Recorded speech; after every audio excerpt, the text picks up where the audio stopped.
Still setting up.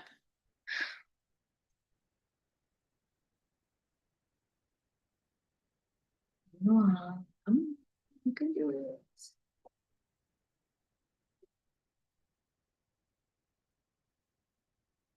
You're good to go. All right, I'm gonna call this Compass Finance Committee meeting to order this Thursday, March 26, 2026 at 12:01 p.m. here at the second floor conference room. We'll have a roll call, please. Thank you. Rod Beck. Here. Trevor Chadwick. Here. Dan Hire. Here. Matt Newton. Here. John Overton. Here. We have a quorum. We have a quorum. All right, we're gonna move on to item 2 on the agenda.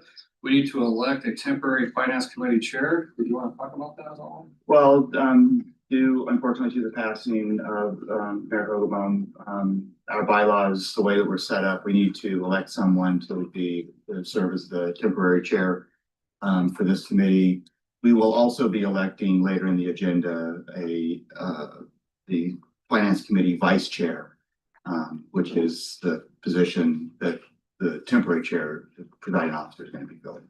Until we elect a treasurer, secretary of the board, Till the board elects a new secretary. which will take over this position. Okay.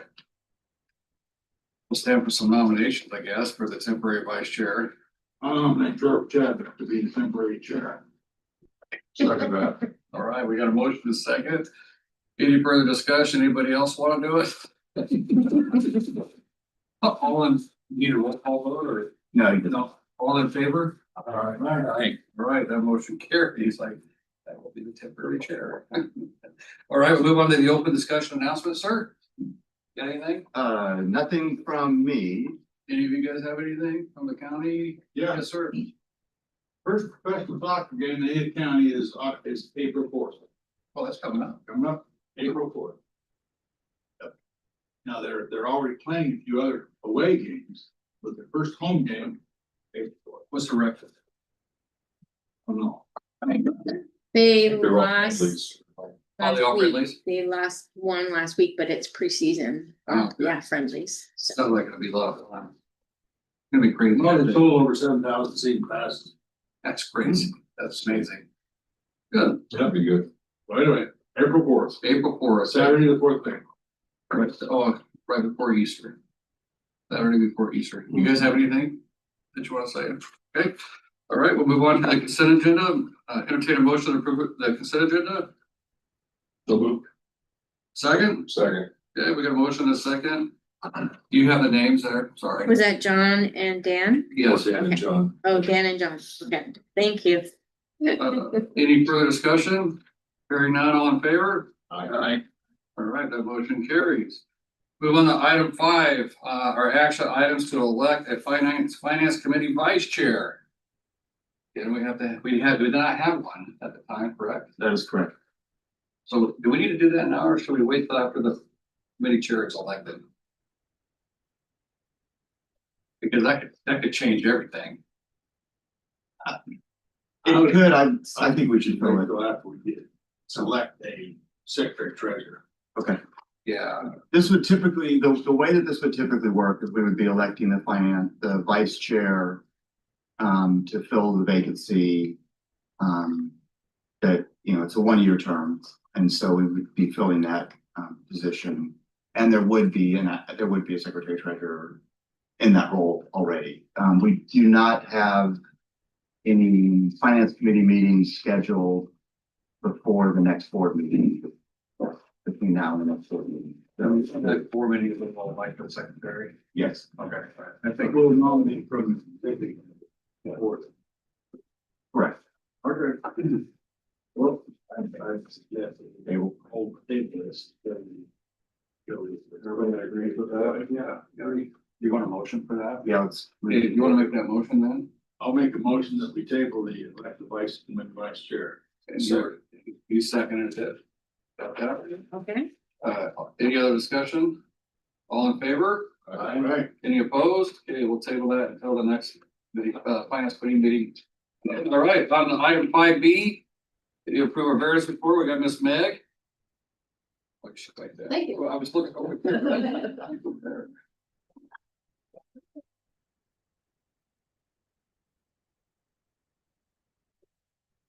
Sorry about that. Let me see if we can move that down.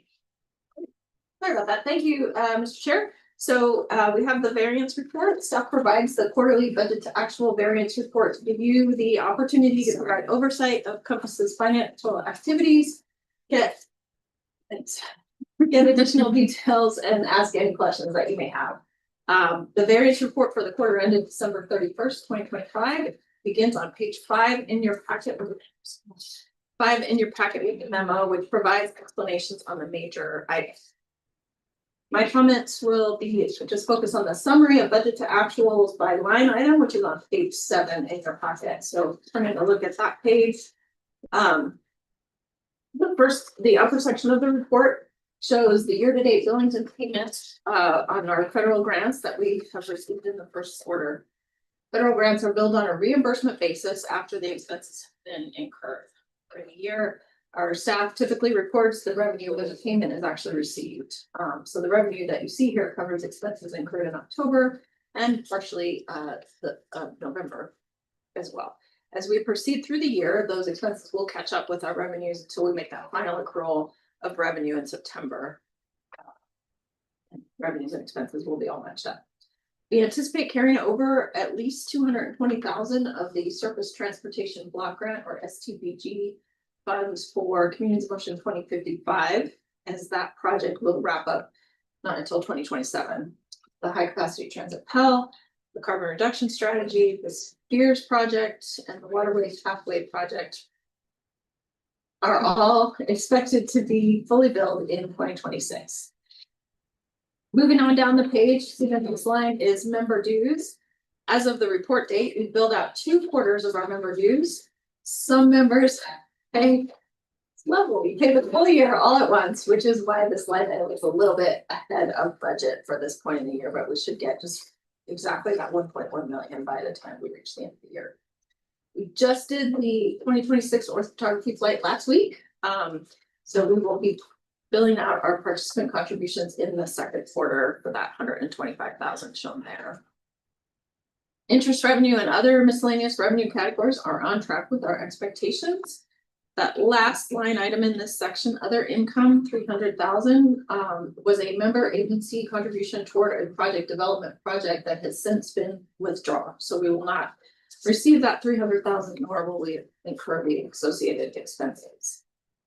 The next section about in the middle of the page is our staff costs. As of December, we are fully staffed, so this category is right on track with our budget. The next section is our direct expenses. Professional services are incurred as projects progress, so we will see more of this activity as the year continues on. Some of these activities are expected to come in under budget or not occur, such as that withdrawn project development project that I mentioned, which is 350,000 in total.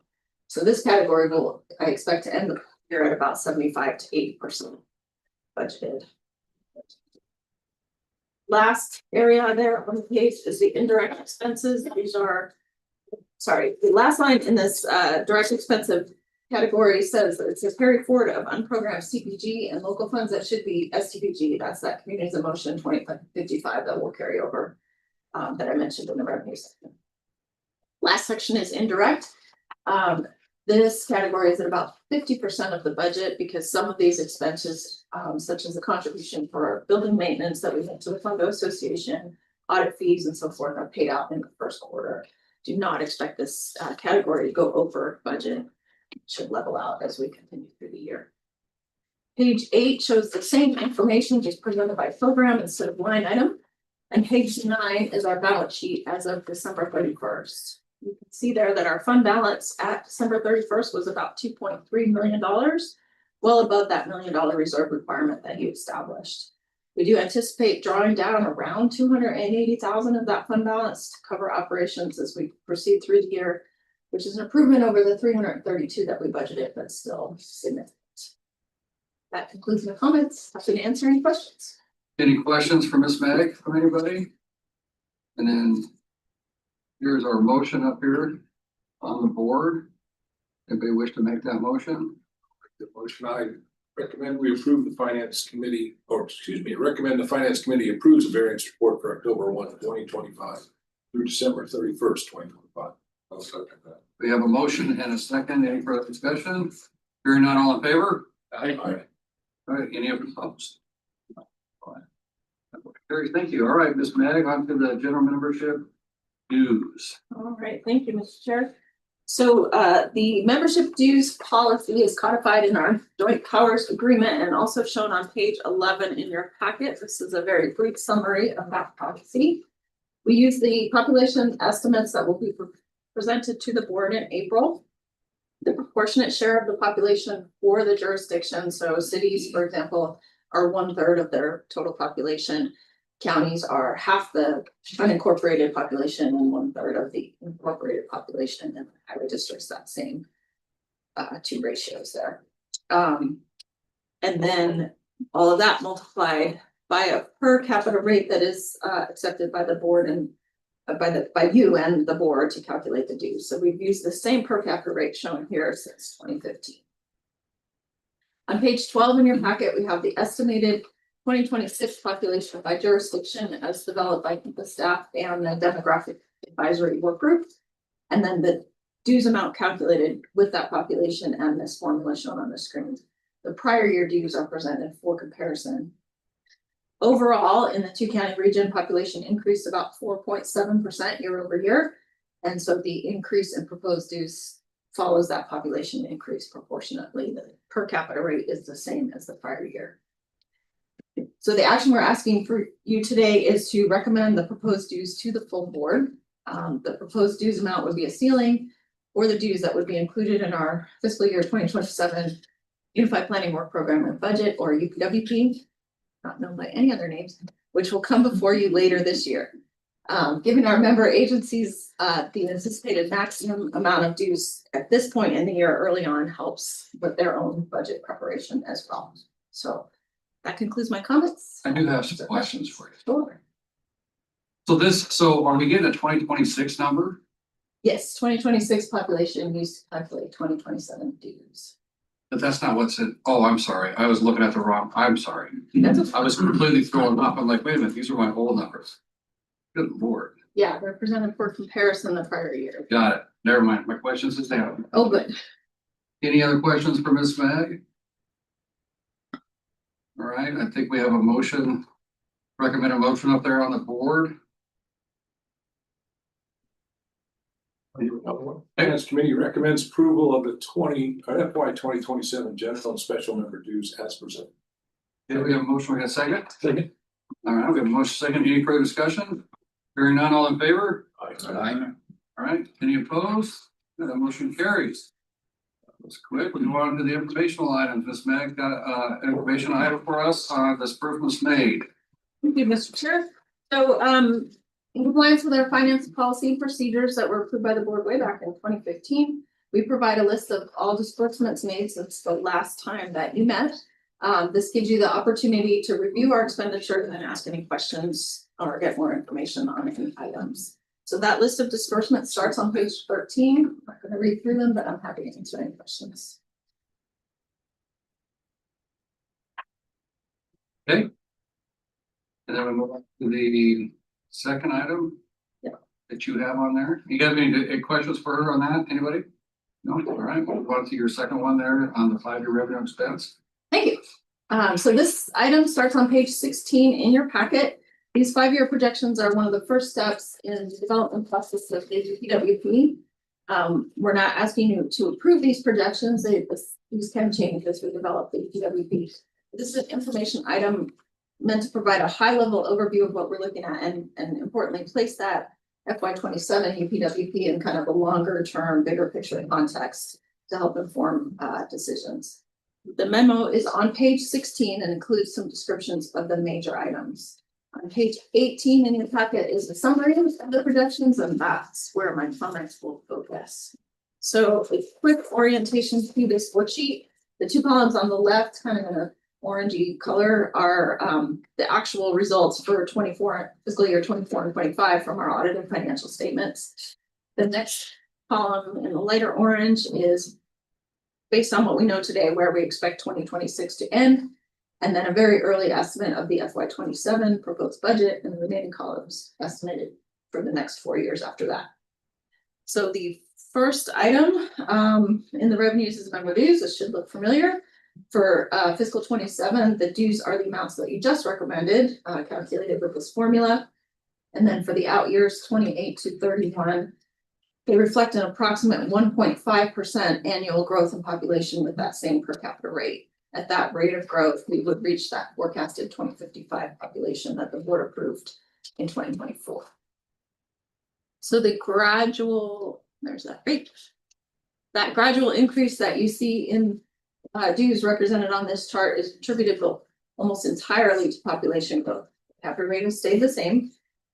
So just holding that rate constant and capturing the population growth is the method consistent with the guidance that we've received from you in the past. We did add West Ada School District and Boise County as members in 2025, so jumped up a little bit more than population growth that year.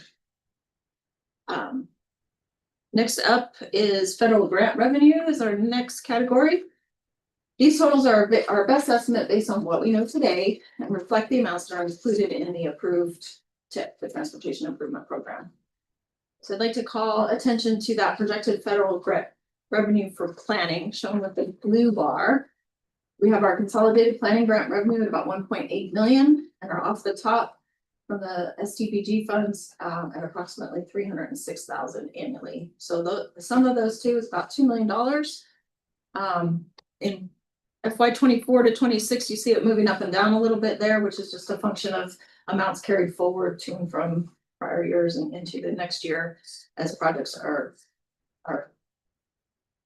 moved around or completed. But you can see going forward, it's flat and stable throughout that period. The current transportation bill, the Infrastructure Investment and Jobs Act, IIJA, ends September 30th of this year. We don't yet know what the next transportation bill is going to look like, how planning funds might change, or whether it will be completed on time. I guess we may see a continuing resolution to authorize the existing levels that are shown here until that new transportation bill is passed. So for now, we're assuming a flat and stable planning revenue going forward. Of course, that does place a constraint on our expenses because expenses are under inflationary pressure while that revenue stays flat. Compass did RTAC did recommend Compass's request to make an inflationary adjustment to that off the top amount yesterday, and that'll go to the board in April. If the board were to approve that, it would increase by about 45% in fiscal year 2027 and 2% annually thereafter. It has stayed the same, 306,000 since 2007. So if that were approved, you would see that additional revenue when the budget comes before you in June. The amount shown with the gray bars here is STBG funding for special projects in the approved TIP. So there are corresponding direct expenses with all of these revenues for professional services and other direct costs. So we can kind of think of those as a separate bucket. They have revenues and expenses that move together in the budget. They can vary quite a bit from year to year, as you can see, depending on what projects we have planned. 2025 and 26 included the high capacity transit Pell, the carbon reduction strategy, and other projects. And then the uptick you see out there at the end in 2031 is our travel characteristics survey project, which is done every 10 years to recalibrate our travel demand.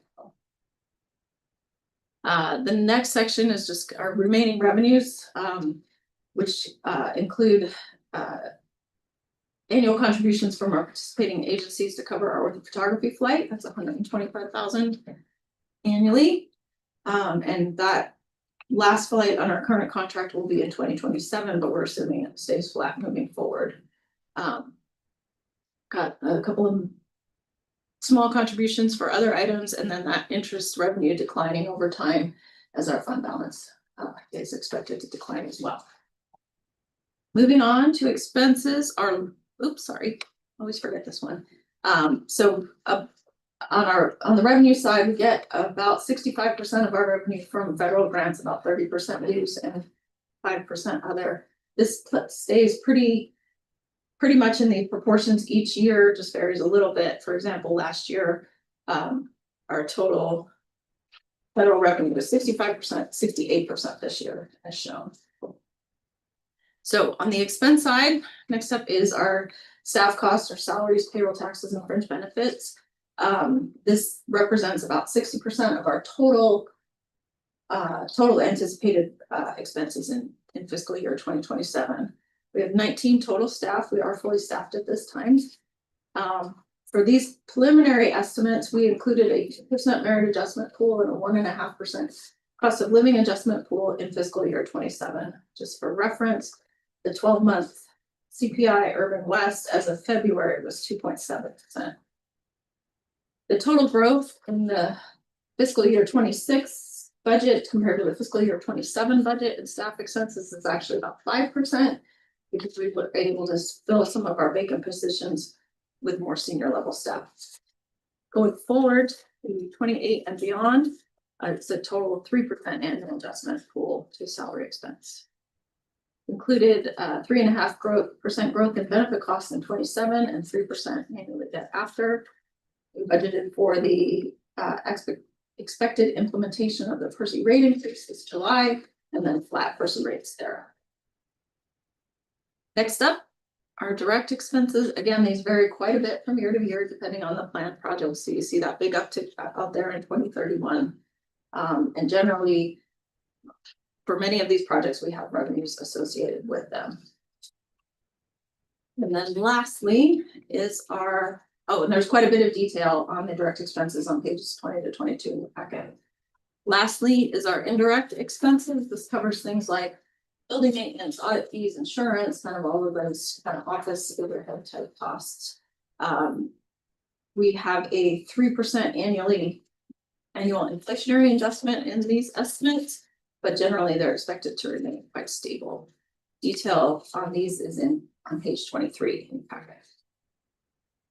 Okay, so a summary of our estimated fund balance going forward is provided on page 19.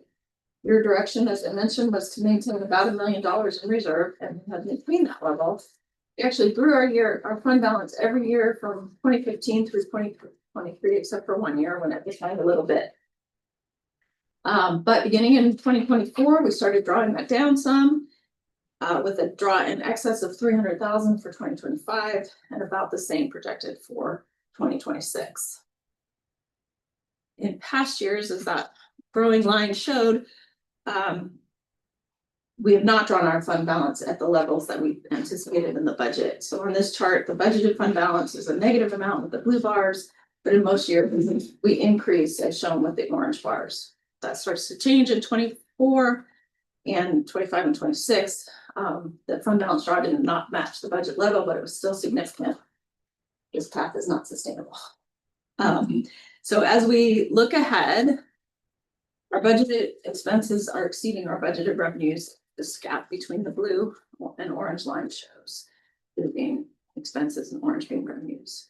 So we're carefully evaluating our options for bringing revenues and expenses into alignment.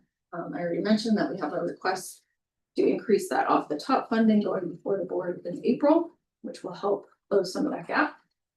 We are cautiously optimistic that the new transportation bill will include some growth and planning funds for MPOs, but we don't know yet if or how much that growth will be, nor can we be certain when that bill will actually get signed into law. So right now we have fund balance in excess of our required reserve, about $2 million, to give us some cushion while we work to bring our budget into alignment. But we must begin to address this issue in fiscal year 2027. So as we develop our 2027 UPWP that comes before you in June, we will be making some adjustments to what you've seen here today to come more into balance. Be focused on preserving those services and activities that are the most value to our member agencies. And that concludes my comments. All right, any questions or comments for Ms. Meg? I feel like I'm looking at our city budgets and at the numbers.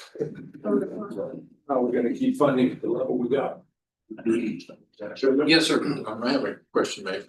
How do you, when you go through and make the adjustments for the June meeting, who Who works on that? How do you come up with what you think should be reduced and how you're gonna come up with those? How do you do that? Mr. Chair, Matt, thank you for that. Craig will lead us through that exercise. I will be involved, our team leads will be involved in evaluating what we can do, preserve the value of our services for our members. So working on that as a team. I could just maybe add a little bit. I mean, my expectation would be that we'll be able to, we won't be able to eliminate the drawdown this year, but we'll be able to make a dent in that and then be able to assess what trend moving forward looks like after we do this year's, All right, any further questions or comments for Ms. Meg? All right, very good. Thank you, Ms. Meg. Our next meeting is June 18th. Same place and same time, right? Same venue. Same venue, same bat channel. We are at the end of our agenda. It's 12:26 and we are going to adjourn. Thank you. Bye, Austin. Not me. Well, not everybody, us.